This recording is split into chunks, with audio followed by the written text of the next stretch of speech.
This is your boy Ty Asbury, and Off the Top Rope returns Monday night, 8 p.m. Eastern Standard Time on the Ropes Media and the CEV Sports Podcast Network. And let me tell you this, you're going to get a pre-Christmas treat, and I'm going to get it as well, because my live guest, she told me, Ty, I love wrestling, I do it 24/7, and I want to talk about it. And I said, girl, you better come on the show. I'm talking about the one, the only, Miss Kristara. She comes on Off the Top Rope Monday night to talk up with your boy Ty Asbury about everything she's doing in the world of professional wrestling. Trust me, this episode is going to be... Ladies and gentlemen, if you want to watch the best wrestling podcast around with some sizzle, it is Off the Top Rope. Yeah.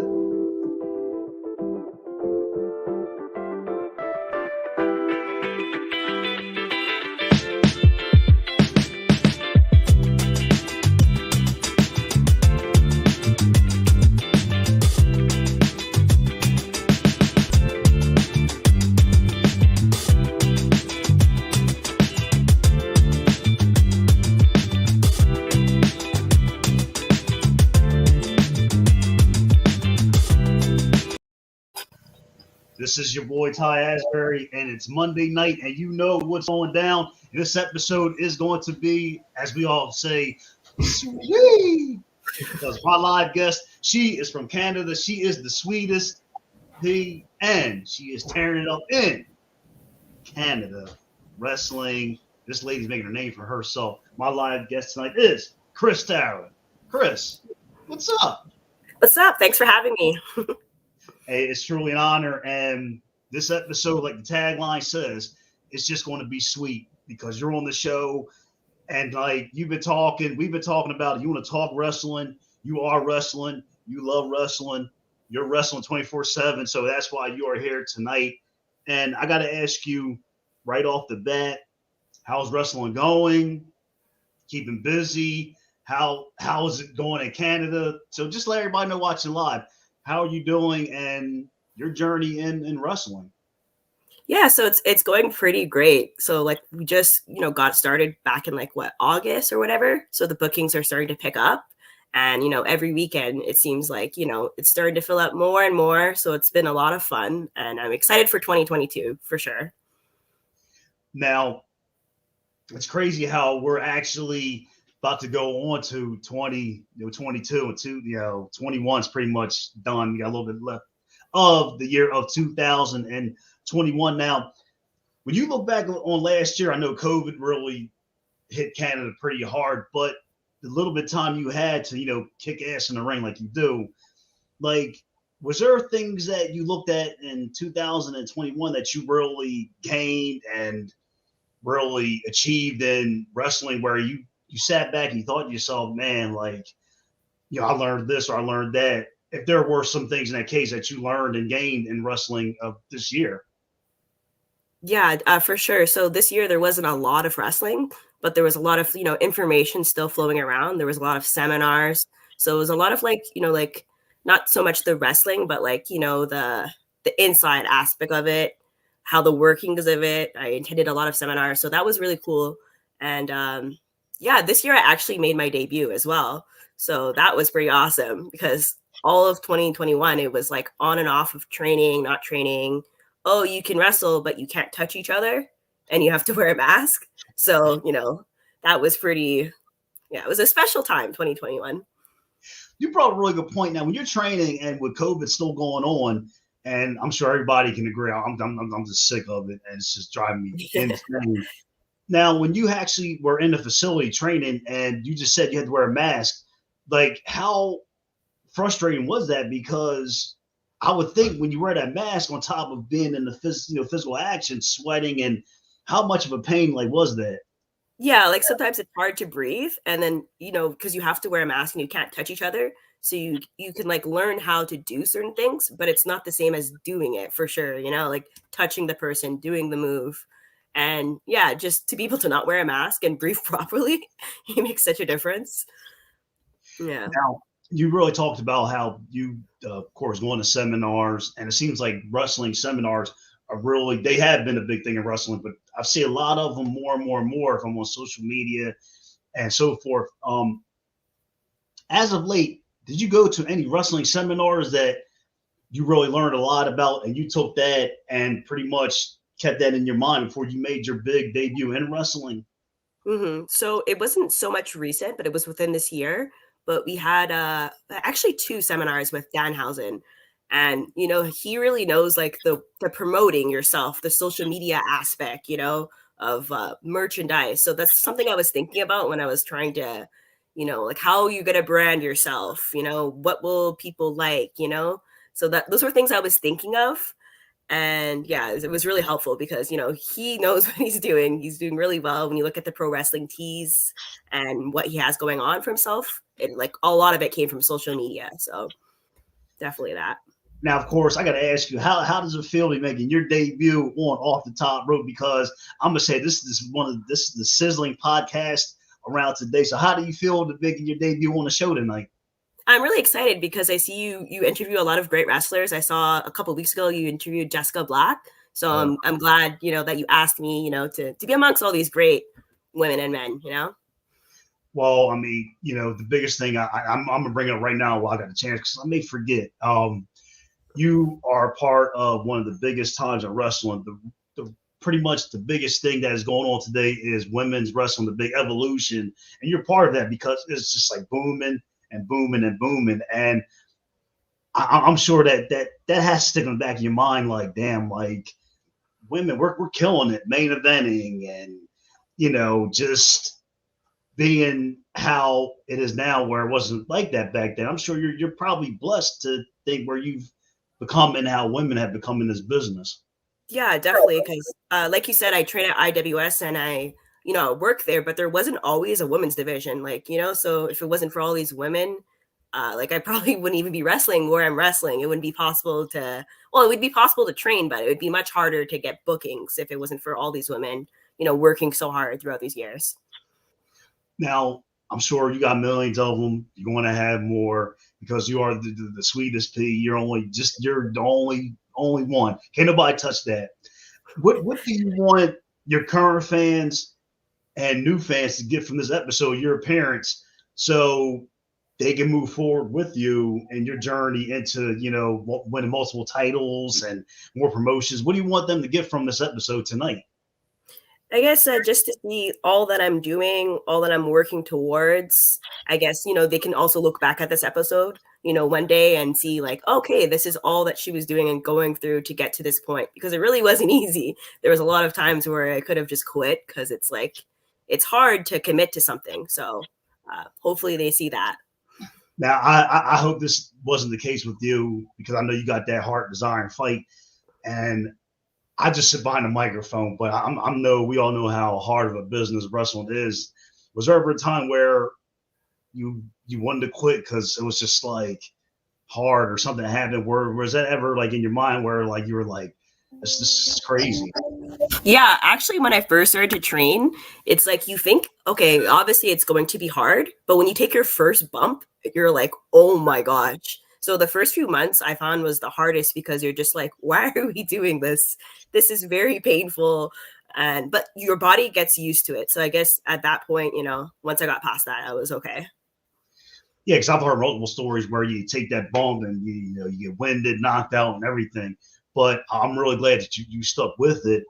And here you are today talking to me tonight, and you got more coming up. I want to talk about that too in the show, where you have more things coming up in 2022 as well.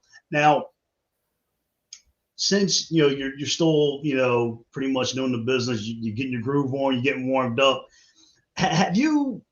The biggest thing of being a wrestler, you got to train day in and day out. Just got to keep hitting the grind. Have you actually ever come across like a workout that could be cardio, anything that's helped you with your wrestling, where you're thinking like, I'm gonna keep on doing this workout because it's really helped and benefited me? Have you ever come across a workout that'd be beneficial to wrestlers? Yeah, definitely. So sometimes we do this drill where there's like 5 of us in the ring, and there's one person in the middle, and we drop down and you have to cartwheel or you have to roll over, and it goes continuous for like 2 minutes, and you're just going and going and going, and it's very helpful because when you're in that ring, it's like you don't realize how much you're doing and how much you're running around. So if you can just like build it up like through drills like that, it definitely is helpful. Now you, of course, when you get on that microphone, you just got to dog your opponent. It's just like fire and desire when you get on that stick on the microphone. Now, when you, as far as like in terms of putting down and getting a promo together, is that something like for you got to like have that like plan, or you just go on the microphone and you just go with it and just do it?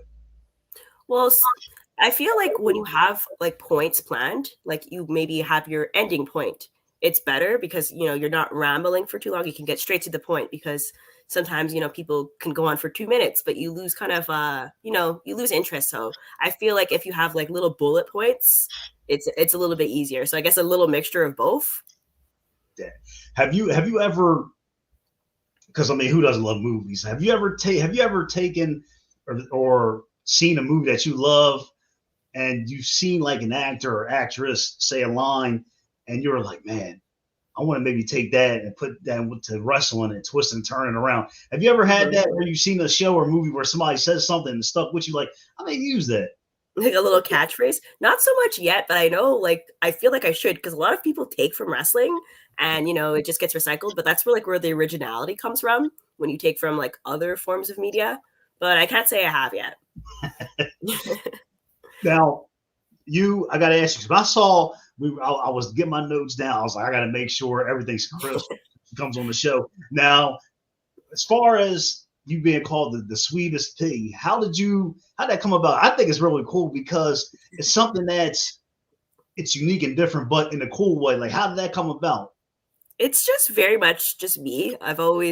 It's kind of something people call me sometimes too. Like, they comment on my photos. Oh, you look like a little sweet pea. It's just like my character. Also, like when we're just in the ring, I'm always, oh, sorry. I'm just, sweet, being sweet. So I was like, you know what? I guess that's who I am right now. So I'll call myself that. Now, did you ever have like another name that maybe you had lined up and you ran it by family and friends and they told you, nah, don't use that, or the Sweetest Pea came like right to you? Did you ever have something else? Maybe that was like a backup plan. Well, I had like names per se, not like nicknames. I feel like they kind of like, it's hard to give yourself one. It's like you kind of have to like wrestle, see what you're like. And then you like, okay, this is who I am. And it's more fitting that way versus trying to mold yourself about, around a nickname, because you might not be what you want to be, if that makes sense. Oh yeah, absolutely. I definitely like understand that like perfectly clear. You talked about just a few minutes ago that in wrestling, it's all about branding yourself. I mean, because you got so many tools, social media and everything. Do you think the way social media is and how it has like a big, like pretty much claw on wrestling, do you think it's better, it's a good thing to have social media to brand yourself and market yourself today in wrestling? Is it bad or is it good? Like where do you feel about that social media being like a big thing with wrestlers and having like a Twitter page, Facebook page? Like how do you feel about that? I find it's good. I mean, it could be a negative aspect in some cases, because anyone could just say anything. But I think like in my personal experience so far, it's helped me get my name out there, and like people that otherwise wouldn't know about me, they see my tweet, or I say, I want to wrestle this person, and then someone sees it, and then I'm wrestling that person next month. Like if it wasn't for social media, it wouldn't happen. So I definitely think it's helpful. And just kind of like you can post things out so people get to know you as well and your character. It's it's pretty good. Now, of course, something else that's pretty good. Tonight's episode of Off the Top Rope, because my live guest, she wrestles in IWS, the Dojo. She wrestles for a promotion, Canada's own Miss, of course. Kristara is my live guest tonight. And the way we do on the show, we got the comment section up there in the corner. If you want to ask her a question, boom, ask her a question, because she is here to answer every question for all of our fans, new fans. We're here tonight to party it up on Off the Top Rope Monday night. Now, there's promotions like everywhere. There's so many out there, which is good because, like you said, you want to get more bookings and get more, noticed in the world of wrestling. Now, have you had your eye on promotions that are like outside of Canada where you're like, man, I want to make my way outside of Canada and try this promotion out? And if there's a promotion that has caught your eye, what do you like about the promotion? Yeah. So one is more of a long-term goal would have to be Shimmer because, all of the great women in wrestling, no matter what country they're from, they all pass through Shimmer, so I would really like to someday, hopefully it's not so much out of reach to work for Shimmer, but, as a Canadian, sometimes it became kind of hard to work in United States, but hopefully one day I can. Now, if you had to pick probably, let's just say, two states you want to wrestle for, and pick these two states, like what would the two states you want to go to wrestle in? And if you had maybe maybe their favorite meals you heard about food wise, like what would you choose if you go to these two states? Because I'm a big foodie, so that's why I'm asking this question. So I definitely, great wrestling city would be Chicago, and I would like to get a deep dish from Chicago. Because we have our versions here, but it's not, is it authentic? I don't know. Besides Chicago, I'm trying to think of food now. I guess I've been to New York before, but it'd be cool to go to New York to wrestle. Yeah. And in New York, there's so much food. But when I've went, I don't think I've ever had a New York bagel. So I guess I would have to say that because then I can compare it to the Montreal bagel.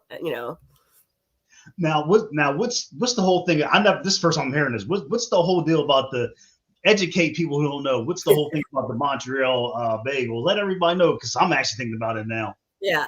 Oh, I'm not an expert by all means. I mean, I love to eat them. I think it's just the way they're made. I don't know. I think they're smaller and like just thinner, whereas I think the New York bagel is like bigger. I'm not sure, but yeah, I feel like it's, I don't know, some tough competition. Now, if you're up and ready, you got the bags packed, you're about to head on to out of Canada to another promotion. Maybe if it's Shimmer, you go on there. Once you're on your way and you go through that front door of Shimmer for the first time, what would that promoter be getting when Kristara goes through the door? What would that promoter be getting? Yeah, so if I was walking through the door at Shimmer's, I would definitely just be someone that would just give their all. I mean, everyone likes to say, "Oh, I'm the hardest worker in the room," but I would definitely just try to follow every instruction that they want and put the best show on for all the fans because, I used to be a fan as well. So I know what, they want because I was once them as well. So definitely that. Now, that's the one thing and I love about wrestlers. I guess you could say you're a wrestler first and also first I guess you could say you're also a fan. I'm sure you being a wrestler, when you have time, not wrestling, you probably watch wrestling. And what's one thing about wrestling? It could be a wrestler or promotion. What's in that area? What's one thing that's sticking out to you about wrestling that you're really keeping your eye on? You're saying, damn, this wrestler or this promotion is doing a damn good job. Like, how would you feel about that? Yeah. So what wrestler or what promoter I think is doing a really great job? Yes. It's a great question. I would definitely guess I would go to AEW because that's, something I probably watch the most. I would say Bret Baker, she's doing an awesome job. She's actually one of the reasons I became a wrestler. So when you just see her hustle, she didn't start, when she first started, she was good, but she had some criticism, but she worked on it and it became like what was not her strength became her strength. So I would definitely say probably her. That's a real cool story because you said that Bret Baker is the reason why you are wrestling. And I guess like when you see her matches, do you watch her a lot? And I guess that's just like her. You would say, is she like your motivational tool, which I think is awesome. Yeah, I feel like, well, there's many women that, and men that inspired me. But yeah, I would definitely say because I feel like, she just knows what to do at the moment, the right moment, where to look, what to say, you know, how to brand herself for the right t-shirt, you know. She's got it going on. Now this whole really cool episode of Off the Top Rope, I've been thinking about the Sweetest P. I love it. Have you been thinking about like any new T-shirts and what design to put? Because I'm really thinking about that. Like, Yeah. do you have any like new designs in the works to come up with a new shirt for like merchandise? Yeah, I definitely have some merchandise coming in 2022. So I have the design, and now I'm getting some, you know, small things done. So I have stickers coming. I'm going to see, okay, will people buy it? Will they like them? And if not, I'm going to make them into shirts. If they do like them. So I'm going to start small, so I don't like, you know, get something and everyone's like, ooh, I don't know. And then I'm just stuck with a bunch of them, you know? So yeah, it's definitely coming. Now, of course, I'm sure you've had battles in the ring up to this point, and I researched, I did my notes, and I saw you had a match with, of course, we all know her very well, Miss, of course, Vita Scott, and you had a match, of course, with her. Now, this thing between you two ladies, I'm sure, is that the type of feud where you and her just bring the real best out of each other? Like, what would you say about her? And is this feud like over with yet? Because I saw you guys had a match, and like, I mean, she may see this episode, but like, what's the deal between you and her? So Veda is someone I've, you know, before is amongst the people that I admired before I became a wrestler. So it was very cool to meet them and train amongst them, because I get trained by Speedball. So I get to learn little things that maybe Veda gets to do as well, or Veda does already. And he realizes, oh, Veda does that exact same thing, you know? So yeah, we did face each other, and it was my first big match. So there was a lot of pressure, and it made me want to like rise up to Veda's level, because like you said, we all know who Veda is. They've been wrestling for a long time. So I wanted to match that intensity. And it's definitely not over between us two. I definitely, because she's the champion at IWS, and I have my eyes on that title. Well, I'm really predicting that 2022, you're gonna look on this shoulder a belt, that shoulder you're gonna have a belt. So I mean I really feel that that's coming your way, and I'm definitely guaranteeing that. Now I got to show you a clip here on the show, and when I bring up this clip, what's the just the first thought that comes to mind? I'm gonna pull this clip up for everybody watching the show. Now I saw this, I was like, man, like she's airborne. Like, if people didn't see this clip, this match, like what was the deal with this clip here? Well, yeah, as I was up there, I thought to myself, how did I get here? What am I doing? I was going up for a dive, and then I, you know, wasn't paying attention, and I got helped out of the ring by Judas Cassidy. Very nice of him to do that for me. Yeah, it was very terrifying, but you know, I think it seems like even though you're terrified, you may be terrified like in one ear, but in the other ear, when you hear the fans, does that erase being terrified away? Like you hear the fans, like I would think that eliminates a lot of stuff. Yeah, like you don't really think about it. You're like, okay, let's just do it. You know, I'll be okay. You know, and I was. So that's what you learn. You're like, you're scared to try things, but you know, most of the time they work out. Now, you of course paying your dues, working hard. Like I said, we're all proud. I'm proud of you. Now, there's people in there that want to follow in your footsteps. You know, they want to be, well, they can't be. There's only one, you know, Kristara. But somebody who wants to follow in your shoes, what would you tell them to be aware of when they want to step in the world of pro wrestling? Yeah. So one thing I really learned is that a lot of people, they want to be wrestlers. But the thing is you have to like always, like, you just have to consistently show up to practice and learn. Because if there's little gaps in your like learning, it's like it's like you're restarting all over again. Like you just have to be so like hard on yourself and commit. That's something I learned, because I saw when I first started coming to the IWS dojo, I saw, okay, who is advancing and who isn't advancing, right? And there were certain guys like Alex Mays, like, what is he doing? Oh, he's there all the time, and he listens to corrections, and he, you know, he doesn't make excuses. So that's what I tried to do as well, and it was working out. So I would give that advice to people. Now, of course, I definitely, because I've been hearing about it. You've been pumping it up because it's your promotion, it's your school, so you have every right to pump them up. You got the IWS Dojo and the IWS, they have their own promotion. Now, you split the two apart. Why should wrestlers go to the dojo and train? And what about the promotion they should try out to get experience? What's the beneficial thing about both of these wonderful places to be if you're a wrestler? So at the IWS Dojo, we're really lucky with the coaches we have. We have Speedball Mike Bailey and Shane Hawk, and they have like alternating styles. So you get to learn kind of like both, you know, like there's the new age of wrestling and then the kind of like old school Memphis. So you kind of get to learn both of them. And it's just really well-rounded training. And a big thing there is we learn moves and we learn, you know, drills, but there's a lot of practice. So we get a lot of reps. So when you have your first match, everyone's like, whoa, this is your first match. And it's like, technically it's my first match, but not really because we do 20 of them, you know, in a month. So that is very helpful. And with the promotion, the Montreal scene, like just all of Quebec, like they just bring in a lot of great wrestlers that you might have not heard of, but like they're just so good. It's crazy that, you know, they haven't broken out of Canada, some of them. So that's just one thing. Like you'll start at the IWS Dojo and you get booked on the show and you're like, whoa, like I'm wrestling amongst these people. Like I hear the stories. I thought I'd be wrestling in like, you know, a barn or like a church, but no, I'm wrestling at like big venues with like really well trained wrestlers that are super passionate.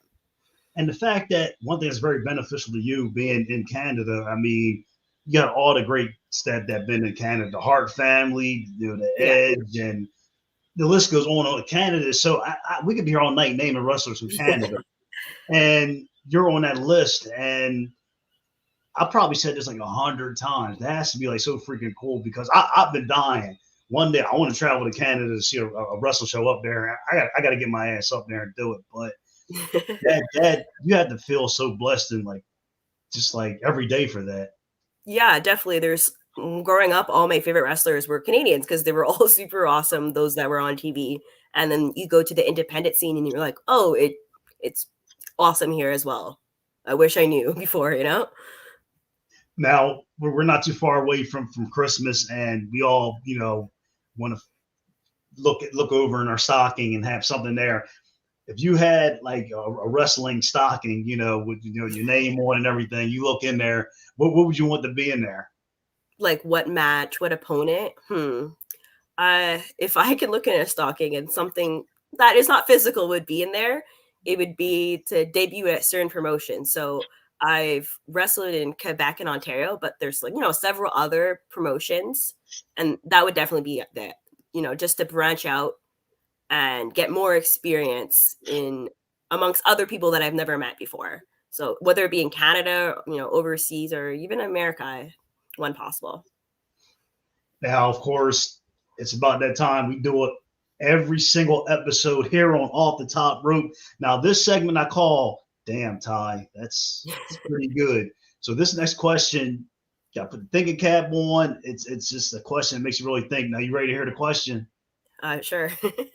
Now, of course, you being the Sweetest P, of course. Now, you get your own pay-per-view, of course, for IWS. Now, using the word Sweetest, what would the pay-per-view be called? And you and Veda Scott are in the main event. What kind of match would you and her have? So what would it be called? Yeah. I guess it would be called Sweetest Revenge, because at the last pay-per-view, Veda she defeated me with a chair. So that definitely would be it. I got choked. I got a lot happening to me. So I would like to avenge that match. That's real. That's probably one of the best ones I've heard. The Sweetest Revenge. That'd be cool. You want her around the poster. Right. Like I definitely go up to Canada, get my bagels, and definitely watch that match. Like no doubt, I would check that match out. Now, of course, we're pretty much wrapping up here this sweetest episode of Off the Top Rope. Now, I definitely got to ask you, from 1 to 10, would you ever come back on Off the Top Rope again? Definitely. I would give it a 10, and hopefully by then when we're talking, I have accomplished a lot more and we could just, rehash everything. Definitely. Because like I said, I always do reunion shows, and definitely, the Kristara reunion show would definitely be sweet. That's the way I got to put it. Good. Um, what's up next for you? All your fans want to know wrestling matches, any projects. What's up next for you upcoming in the rest of what's left of 2021 and 2022? What's up next for Kristara? So you can catch me next week. Actually, I have a show on Friday and Saturday, both. Well, one's in Hawkesbury. You can catch me in Ontario, basically. And in the new year, you can catch me, of course, at IWS. And I'll be branching out into other provinces, and always can find me on Twitch as well. So I said it at the start of the show. I'm gonna say this again. This episode was definitely the sweetest, one of the sweetest episodes of Off the Top Rope, because my live guest from IWS, the Sweetest P, this Kristara, was my live guest tonight. And as I always say, God bless you. Have a great holiday. Be safe. And you're always welcome back here on Off the Top Rope. thank you so much. This is your boy Ty Asbury. Have a great night. God bless. Tonight's episode was one of the sweetest. I'm out of here. Have a great night. Ladies and gentlemen, if you want to watch the best wrestling podcast around with some sizzle, it is Off the Top Rope. Yeah.